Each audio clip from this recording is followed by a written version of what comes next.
Hey everybody, it's Jason Blaha here, and I'm just sitting here in my robe drinking my morning coffee looking sexy as hell as usual.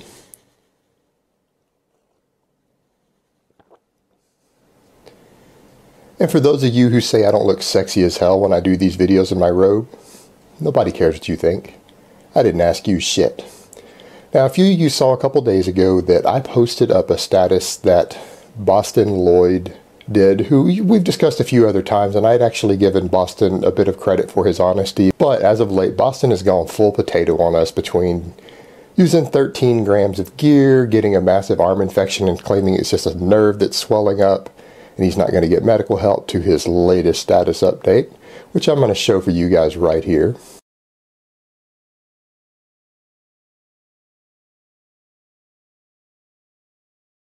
I really don't even know where to begin with this. A lot of people ask me if I would address this in a video, but honestly, guys, I don't know what the hell to say about this. His initial analogy of comparing drug doses pre-contest to if it fits your macros is moronic. The guy doesn't even know anything about steroids. He clearly doesn't. As much of them as he's used, he honestly doesn't know anything about steroids, and I can tell just by what he wrote. So this is someone who probably shouldn't be using them. He doesn't have enough knowledge of the drugs to actually put them in his body, since he doesn't even know what they are. Because all of them are androgens. He said this thing about androgens, progesterone, and DHTs. First of all anabolic steroids are androgens.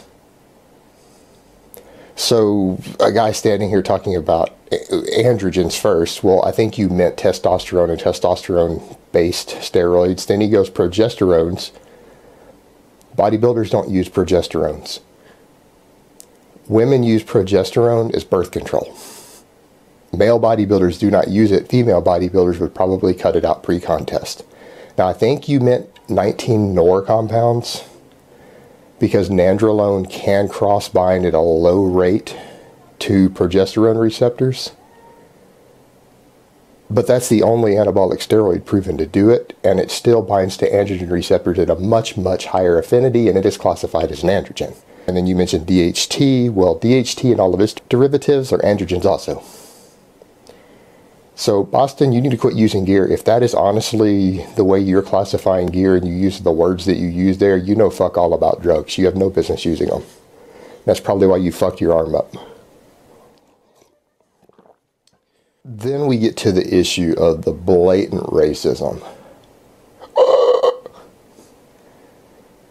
in which he went on to say, as a white guy with a big following on the internet, that black people can eat fried chicken and Kool-Aid before bed and still wake up looking like freaks. Bostin, you can't say shit like that, bro. I'm telling you, trust me on this. You can't do that.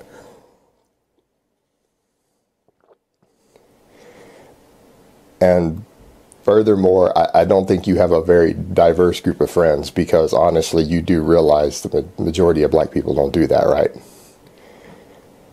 And number two, you realize there are just as many black people out there who have bad genetics for bodybuilding as there are white people who do. I just don't know what to say about that one, other than when I saw it, the first thing that popped in my head was, is that intentionally racist, or is he just dumb and clueless? And then as far as talking about if it fits your macros, again, I know lots of competitive bodybuilders. I'm not one, and don't try to judge me based upon your bodybuilding, Bostin, because I'm not really a fan of competitive bodybuilding. I have no real interest in it at the competitive level, outside of the parts about gaining muscle. I appreciate that part, but the rest of it is not interesting to me. And don't call it a fucking sport, because it is not a sport. It's a beauty contest.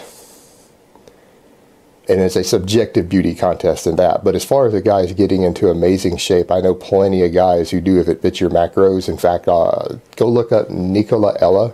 He's a good friend of mine up in Canada, competes in drug-tested bodybuilding as a pro. The guy gets into amazing shape. Actually, Bostin, he gets in better shape than you do. Go check his pictures out. At contest time, he's leaner and drier than you are. He has striated glutes, and he eats ice cream every night during his contest prep, a small bowl of it, while fitting it into his macros. So you tell me if he looks like shit.